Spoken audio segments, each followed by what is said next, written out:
In 40 minutes, a look at families which have produced MPs for generations. Westminster Woman is at 1:10 Lively debate first, though, with Young Crosstalk.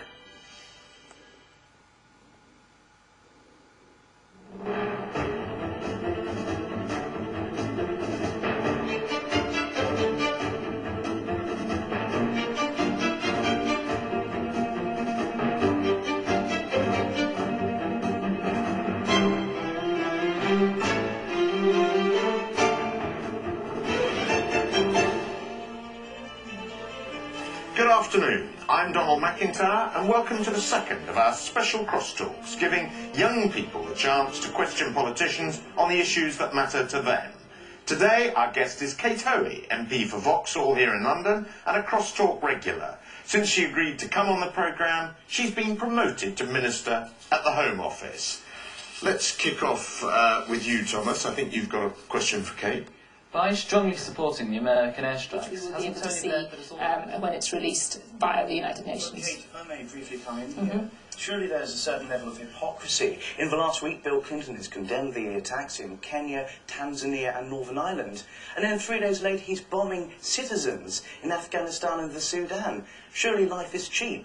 Well, we don't know the details yet of how many civilians have been killed, but we do know that the targets were certainly places where it was felt very strongly that there was evidence that chemical weapons, biological weapons, were being scientifically tested around the world against innocent citizens. These were private citizens you were bombing. 3 years ago, well, Algerian terrorists bombing France were based in London. Could we have allowed the French Air Force to just bomb private citizens in London? This isn't a fight with the governments. These are citizens. Well, we don't know yet who exactly. I don't know the details of who's been killed, but certainly the aim was to strike at wherever the threat was. And the threat was in these scientific places where this I'm sorry, I've got to move on a bit, Thomas, because I want to ask William now to put his question also on a different subject. Cool.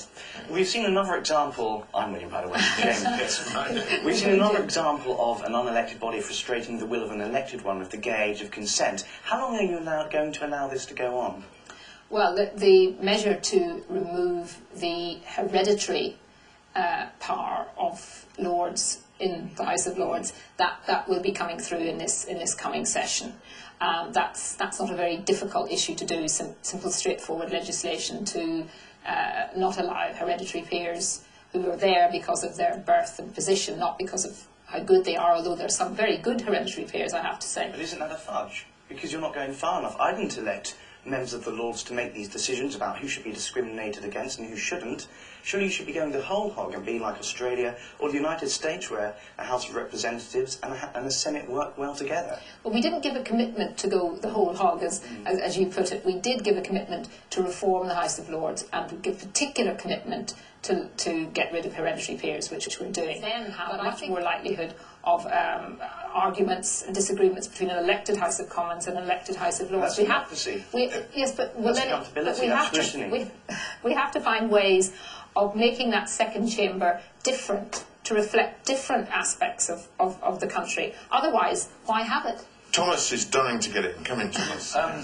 You've been very keen so far. Thanks very much. That's it from Young Crosstalk. Ordinary Crosstalk returns after the summer recess, so join Trevor Phillips and myself for that.